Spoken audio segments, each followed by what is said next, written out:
إن الحمد لله نحمده ونستعينه ونستغفره ونعوذ بالله من شرور أنفسنا ومن سيئات أعمالنا.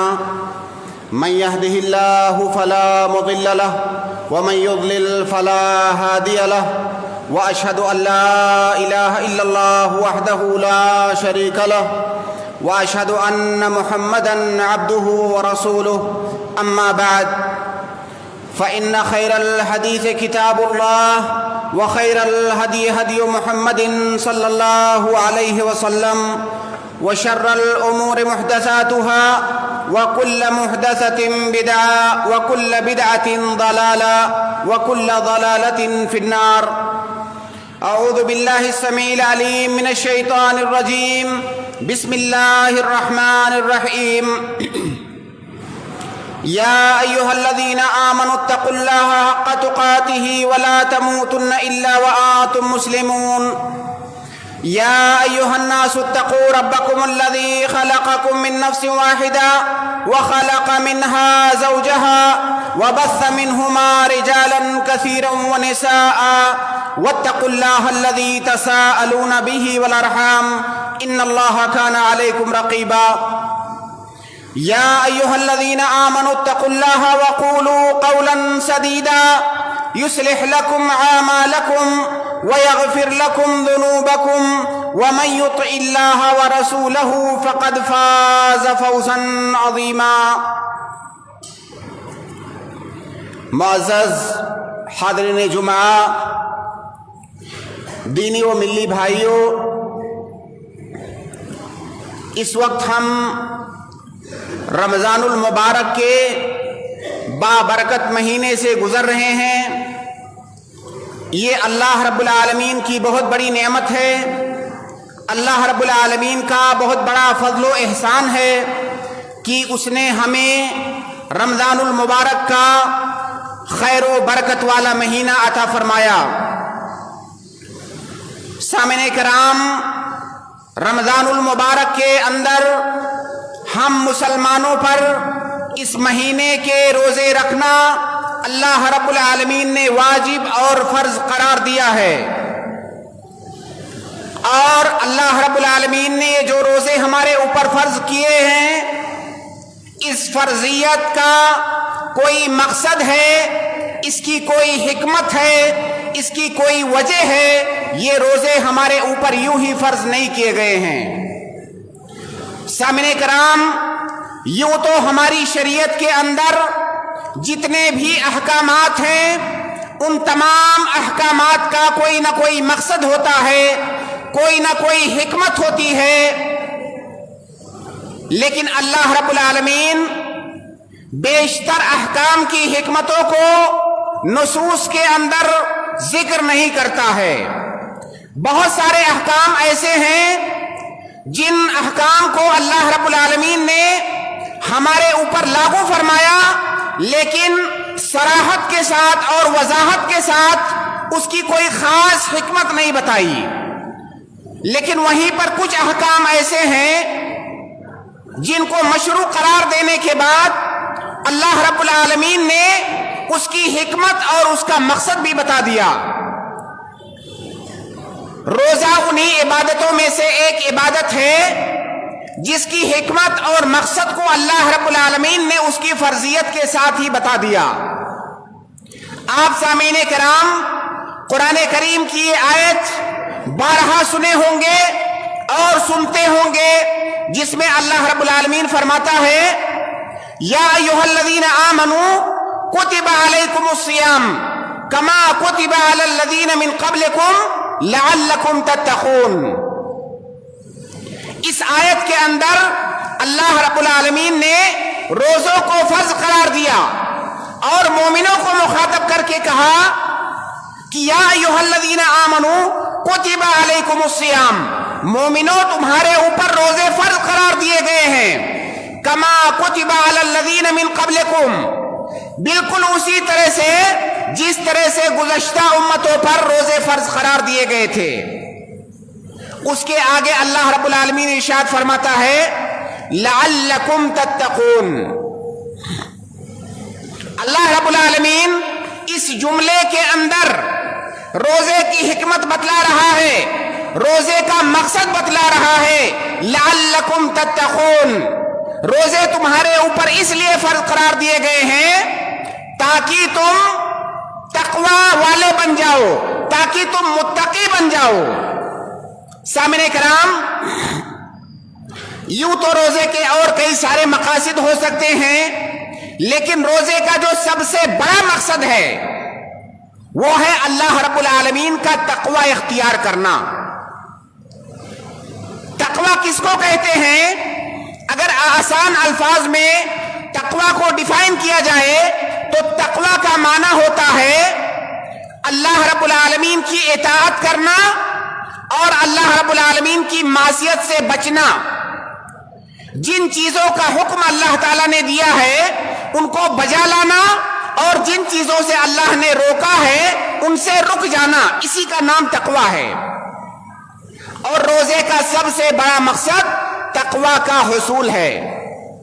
سامعین کرام، ہم میں سے کوئی بھی شخص جس کو اللہ رب العالمین نے عقل سلیم عطا کیا ہے، جب وہ دنیا کے اندر کوئی کام کرتا ہے تو کام کرنے کے بعد وہ نتیجے پر غور کرتا ہے، رزلٹ پر غور کرتا ہے کہ میں نے یہ کام کیا اور جس مقصد سے میں نے یہ کام کیا، کیا ہمارا وہ مقصد حاصل ہوا یا حاصل نہیں ہوا۔ اگر کوئی کام کرنے کے بعد اس کا مقصد حاصل ہوا، ہم ٹارگٹ تک پہنچے، تب تو ہم اپنے آپ کو کامیاب مانتے ہیں، اور جو کام ہم نے کیا اگر اس کام کا کوئی نتیجہ اور کوئی رزلٹ نہیں آیا تو ہم اپنے آپ کو ناکام سمجھتے ہیں۔ بالکل یہی حال روزے کا بھی ہے۔ جب اللہ رب العالمین نے روزے کا مقصد تقوی بتلایا، اگر روزہ رکھنے کے بعد ہمیں تقوی حاصل ہوتا ہے، اس کا مطلب ہم کامیاب ہیں، ہمارے روزے کامیاب ہیں۔ اور اگر ایک مہینہ تک روزہ رکھنے کے بعد ہمارے اندر تقوی پیدا نہیں ہوتا ہے، ہمارے اندر تقوی کا جذبہ پیدا نہیں ہوتا ہے، اس کا مطلب یہ ہوا کہ روزے کا جو مقصد تھا وہ کما حقہ حاصل نہیں ہوا۔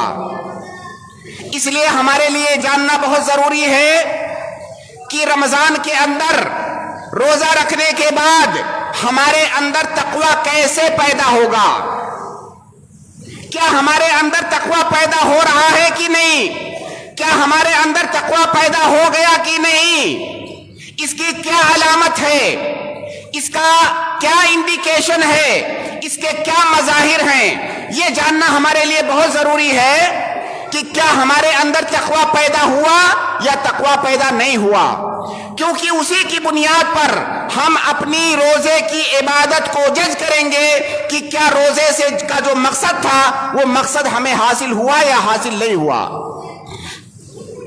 سامعین کرام، رمضان کے اندر روزہ رکھنے کے بعد تقوی پیدا ہونے کی کئی ساری علامتیں ہیں، اس کے کئی سارے انڈیکیشنز ہیں، ان میں سے چند کا ذکر میں یہاں کروں گا جس کی بنیاد پر ہم اپنے آپ کو اور اپنے روزوں کو جج کر سکتے ہیں کہ کیا ہمارے اندر تقوی پیدا ہو رہا ہے یا نہیں ہو رہا ہے۔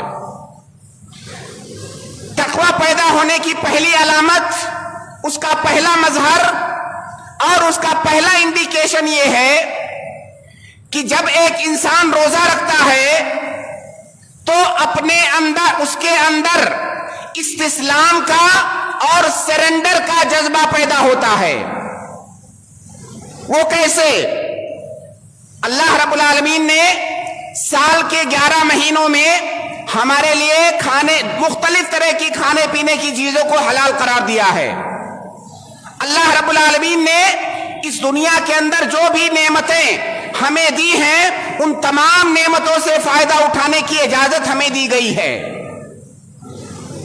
جب رمضان کا مہینہ آتا ہے تو اللہ رب العالمین ہم سے کہتا ہے کہ وہ چیزیں جو پورے سال تم جن کو استعمال کرتے تھے، جن سے فائدہ اٹھاتے تھے، جو چیزیں تمہارے لیے جائز اور حلال تھی، اب ان جائز اور حلال چیزوں سے بھی رک جاؤ۔ وہ چیزیں جو پورے سال ہم کرتے تھے، اللہ رب العالمین کے ایک اشارے پر بلا چوں چرا، بغیر کوئی سوال کیے ہم ان چیزوں سے اپنے آپ کو روک لیتے ہیں، اور اسی کا نام سرنڈر ہے۔ آپ تصور کیجئے، کھانا کھانا، پانی پینا، بیویاں، یہ تمام چیزیں رمضان سے پہلے جائز تھی، یہ کوئی غلط کام نہیں ہے۔ اللہ تعالیٰ نے کہا کہ ان صحیح کاموں سے بھی رک جاؤ، ہم فوراً رک گئے، ہم نے کوئی سوال نہیں کیا۔ اسی کو کہتے ہیں سرنڈر اور استسلام۔ اللہ رب العالمین کے احکام کو بغیر کوئی سوال کیے اللہ تعالیٰ نے کیا مطالبہ کیا ہے یہ میٹر نہیں کرتا ہے، میٹر صرف یہ کرتا ہے کہ اللہ تعالیٰ کا مطالبہ آیا اور ہم نے سرنڈر کر دیا۔ یہ جذبہ روزہ رکھنے سے یہ جذبہ پیدا ہوتا ہے، اور یہ جذبہ ایک مسلمان کے اندر صرف رمضان کے مہینے میں نہیں ہوتا ہے بلکہ پورے سال اور پوری زندگی کے اندر ہوتا ہے۔ رمضان میں اس کی پریکٹس ہوتی ہے۔ سامعین کرام، اگر اللہ کے نبی صلی اللہ علیہ وسلم کی زندگی کو، صحابہ کرام کی زندگیوں کو دیکھیں گے، ان کے اندر یہ جذبہ کوٹ کوٹ کر بھرا ہوا تھا۔ اگر ایک مسلمان کے اندر اسلامی احکامات، اسلامی تعلیمات کے سامنے سر خم تسلیم کر دینے کا اور سرنڈر کر دینے کا جذبہ نہیں ہے تو اس کے ایمان پر سوالیہ نشان ہے۔ اللہ کے نبی صلی اللہ علیہ وسلم ایک بار نماز پڑھا رہے تھے، واقعہ مشہور ہے، شاید آپ نے سنا ہو۔ اللہ کے نبی صلی اللہ علیہ وسلم دوران نماز اچانک اپنے جوتے اتار دیتے ہیں، جوتے پہن کر نماز پڑھا رہے تھے۔ صحابہ کرام نے دیکھا کہ اللہ کے نبی صلی اللہ علیہ وسلم نے جوتے اتار دیے ہیں، نماز کے اندر پوچھ تو سکتے نہیں ہیں آپ نے جوتے کیوں اتار دیے؟ انہوں نے فوراً اپنے جوتے اتار دیے۔ جب اللہ کے نبی صلی اللہ علیہ وسلم نے نماز ختم کی تو آپ نے صحابہ سے پوچھا کہ تم لوگوں نے جوتے کیوں اتار دیے؟ صحابہ کرام نے عرض کیا، اللہ کے نبی، ہم نے دیکھا آپ نے اتار دیا، ہم نے بھی اتار دیا۔ سوال کرنے کی ضرورت کیا ہے؟ ہمارے نبی نے اتار دیا، ہم نے بھی اتار دیا۔ یہ ہے سرنڈر کا جذبہ۔ پوچھنے کی ضرورت نہیں، پوچھنے کا موقع نہیں، سوال کرنے کی گنجائش نہیں، نبی نے کیا، ہم نے بھی کر دیا۔ اللہ کے نبی صلی اللہ علیہ وسلم نے فرمایا کہ جبریل نے مجھے آ کے بتایا کہ آپ کے جوتے میں نیچے گندگی لگی ہوئی ہے، اس لیے میں نے جوتے اتار دیے تھے۔ یعنی تم لوگوں کو اتارنے کی ضرورت نہیں تھی، لیکن صحابہ کرام کو یہ جاننے کی ضرورت نہیں تھی کیونکہ ان کے اندر استسلام اور سرنڈر کا جذبہ تھا۔ اللہ کے نبی صلی اللہ علیہ وسلم نے غزوہ خندق کے بعد بنو قریظہ کا قبیلہ، یہودیوں کا قبیلہ جنہوں نے غداری کی تھی مسلمانوں کے ساتھ اور کفار کے ساتھ مل گئے تھے اور عہد شکنی کی تھی، جب غزوہ خندق کا معرکہ ختم ہوا، اللہ کے نبی صلی اللہ علیہ وسلم نے صحابہ کرام کو حکم دیا کہ اب بنو قریظہ کا حساب کتاب کرنے کا ٹائم آ گیا ہے۔ یہاں میدان معرکہ سے کوئی اپنے گھر نہیں جائے گا، ہم یہاں سے سیدھا بنو قریظہ کے قبیلے میں جائیں گے اور ان کا حساب کتاب کریں گے۔ اور اللہ کے نبی صلی اللہ علیہ وسلم نے کہا، لا یصلین احدکم الا فی العصر الا فی بنی قریظہ، کہ عصر کی نماز تم میں سے کوئی بنو قریظہ میں پہنچنے سے پہلے نہیں پڑھے گا۔ نبی صلی اللہ علیہ وسلم کا مقصد یہ نہیں تھا کہ راستے میں اگر عصر کا ٹائم ہو گیا تو عصر کی نماز نہ پڑھنا، مقصد یہ تھا کہ وہاں پر جلدی سے پہنچنا ہے۔ لیکن بہت سارے صحابہ کرام نے عصر کا وقت ہونے کے باوجود راستے میں عصر کی نماز نہیں پڑھی، جب بنو قریظہ کے اندر پہنچ گئے تب انہوں نے عصر کی نماز پڑھی۔ اس کو کہتے ہیں اللہ اور اس کے رسول کے احکام کے آگے سرنڈر کرنا۔ تو رمضان کے روزے ہمیں اللہ تعالیٰ کے احکام کے آگے سرنڈر کرنا سکھاتے ہیں۔ اگر یہ جذبہ ہمارے اندر پیدا ہوتا ہے، اس کا مطلب روزے کا مقصد حاصل ہو رہا ہے اور تقوی حاصل ہو رہا ہے۔ اور اگر یہ مقصد ہمارے اندر نہیں پیدا ہو رہا ہے، اس کا مطلب روزے کا کوئی خاص فائدہ ہمیں نہیں ہو رہا ہے۔ بہت سارے لوگوں کو ہم دیکھیں گے موجودہ زمانے میں، بہت سارے فلسفی مزاج کے لوگ، کوئی بھی اسلام کا حکم آپ ان کے سامنے بیان کرو، وہ پوچھیں گے کیوں، کیسے، اللہ تعالیٰ نے ایسا کیوں کہا، ایسا کیوں کیا، یہ ایسا کیوں ہے، ویسا کیوں ہے۔ میرے بھائی، اگر یہ سوال آپ کرنے لگے،